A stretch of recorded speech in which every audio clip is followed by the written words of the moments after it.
রাজ্যের সমগ্র শিক্ষার কর্মীদের জন্য এই মুহূর্তের অত্যন্ত বড় আপডেট। গতকালকের বিকাশ ভবন অভিযান, সেই অভিযান সফল নাকি অসফল? বন্ধুগণ, একই সঙ্গে যে খবর রয়েছে, নবান্ন বেতন বৃদ্ধির ফাইল অবশেষে মুখ্যমন্ত্রীর দপ্তরের দাবিপত্র।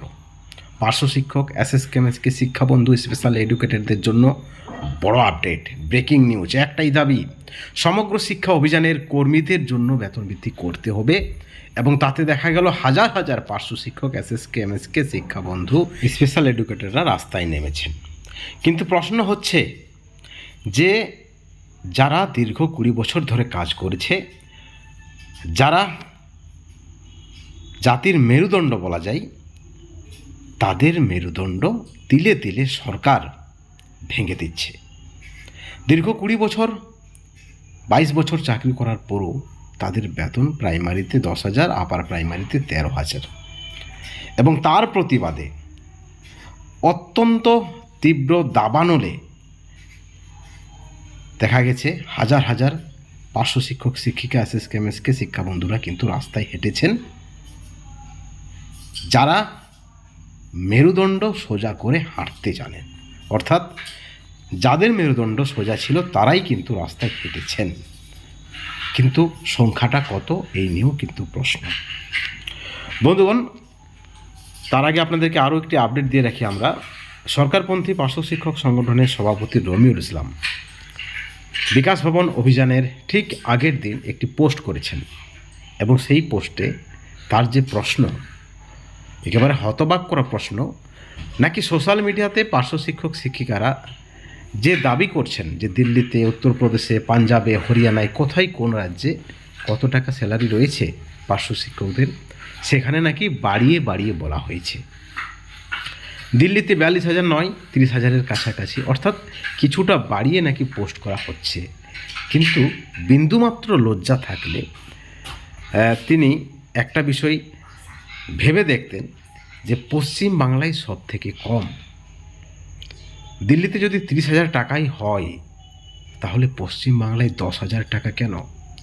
যে পোস্ট করা হচ্ছে সেখানে তিনি ভুল না ধরে একটা বিষয় তিনি ক্লিয়ার করতে পারতেন যে অবশ্যই এই মুহূর্তে বেতন বৃদ্ধির প্রয়োজন রয়েছে।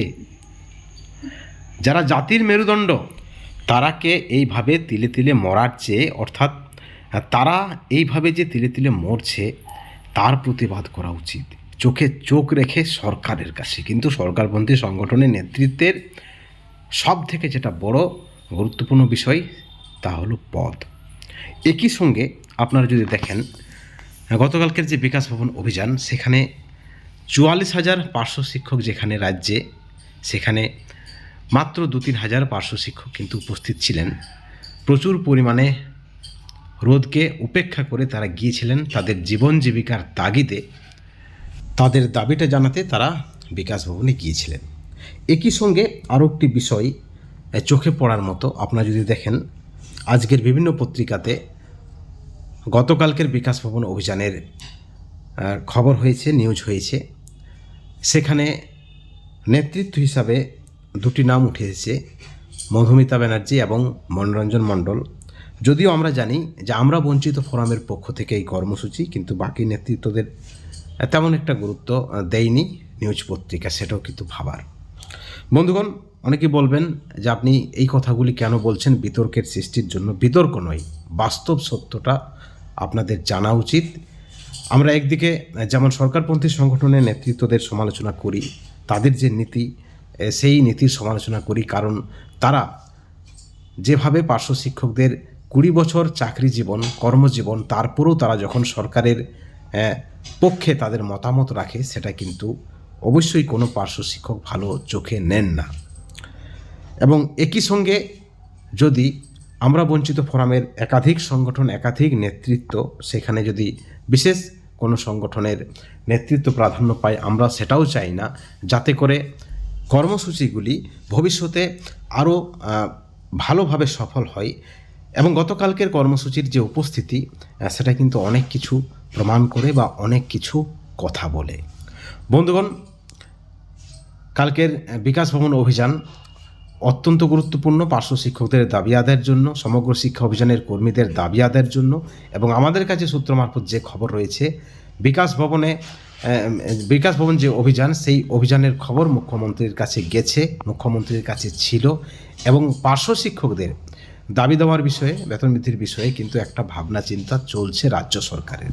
এখন প্রশ্ন হচ্ছে, পার্শ্ব শিক্ষক সংগঠন রয়েছে, সরকারপন্থী পার্শ্ব শিক্ষক সংগঠন রয়েছে, তাদের কমিটি রয়েছে, সমগ্র শিক্ষা মিশনের যৌথ কমিটি রয়েছে শিক্ষামন্ত্রীর তদারকিতে, এবং সেখানে আপনারা দেখেছেন কিছুদিন আগে বিকাশ ভবন থেকেই শিক্ষামন্ত্রীর সঙ্গে বৈঠক করে সমগ্র শিক্ষা মিশনের সরকারপন্থী সংগঠনের যে যৌথ কমিটি, তারা কিন্তু পরিষ্কার জানিয়েছেন অনেকটা পজিটিভ আশ্বাস রয়েছে রাজ্য সরকারের। কিন্তু এই পজিটিভ আশ্বাস 18 সাল থেকেই শোনা যাচ্ছে, লাস্টবারে যে বেতন বৃদ্ধি হয়েছিল তখন থেকেই, কিন্তু ফলপ্রসূ হয়নি, জিও আকারে বের হয়নি, এবং যতক্ষণ না পর্যন্ত এই সরকার বেতন বৃদ্ধি করছে ততক্ষণ পর্যন্ত বিশ্বাস নেই। আপনারা যদি দেখেন এসএসসির চাকরি বাতিল মামলা, সেখানে যোগ্য অযোগ্যদের লিস্ট শিক্ষামন্ত্রী সকালবেলায় যে কথা বলে বিকালবেলায় একেবারে 360 ডিগ্রি পাল্টি খায়। তিনি বলছেন 21 তারিখে যোগ্য অযোগ্যের লিস্ট আসবে সন্ধ্যা 6টায়। তার পরবর্তী সময় আপনারা যদি দেখেন 22 তারিখ বলছেন না, লিস্ট আসবে না, লিস্ট আসতে পারে না। অর্থাৎ এই যে প্রতিশ্রুতি বলুন আর জল্পনা বলুন, আর সব কিছুই কিন্তু অবিশ্বাস্য যতক্ষণ না পর্যন্ত সরকারিভাবে জিও আকারে কোনো ঘোষণা হচ্ছে। বিশ্বাস করা যাবে না এই সরকারকে। এবং এই সরকার পার্শ্ব শিক্ষকদের স্বেচ্ছায় দাবিটা মেনে নেবেন না, এই বিষয়টা কিন্তু পরিষ্কার। এবং যারা বাড়িতে বসে ইউটিউবের মাধ্যমে, সোশ্যাল মিডিয়ার মাধ্যমে যারা খবর চাইছেন, তাদেরকে অনুরোধ, আপনারা যে কোনো সংগঠনের কর্মসূচিতে, যে কোনো নেতৃত্বের ডাকে সাড়া দিন, বেশি বেশি করে জমায়েত করুন, কর্মসূচিতে উপস্থিতির সংখ্যা বাড়ান, তাহলেই কিন্তু সরকারের উপর চাপ সৃষ্টি হবে। এবং গতকালকের যে বিকাশ ভবন অভিযান অত্যন্ত সফল একটা কর্মসূচি আমরা বলবো। আমাদের কাছে যে খবর রয়েছে, এই কর্মসূচির খবর শিক্ষামন্ত্রী, মুখ্যমন্ত্রীর কাছে রয়েছে, এবং কোথাও না কোথাও একটা চিন্তা ভাবনা চলছে। কিছুদিন আগে যে একটা খবর বিভিন্ন সোশ্যাল মিডিয়াতে এবং বড় বড় চ্যানেল আপনারা দেখেছিলেন যে পার্শ্ব শিক্ষকদের বেতন বৃদ্ধি 3 গুণ করা হবে, বেতন বৃদ্ধির ফাইল রয়েছে নবান্নে। খবরটা সঠিক, কিন্তু এই ধরনের হাজার হাজার ফাইল পড়ে রয়েছে নবান্নে। এর আগেও পার্শ্ব শিক্ষকদের সমগ্র শিক্ষা অভিযানের একাধিক কর্মীর বেতন বৃদ্ধির ফাইল কিন্তু রয়েছে, যে ফাইল চাপা পড়ে গেছে, যে ফাইলগুলি আর পুনরুদ্ধার করা সম্ভব নয়। অর্থাৎ বাস্তবে আসুন, লড়াইয়ের মাধ্যমে দাবি আদায় সম্ভব।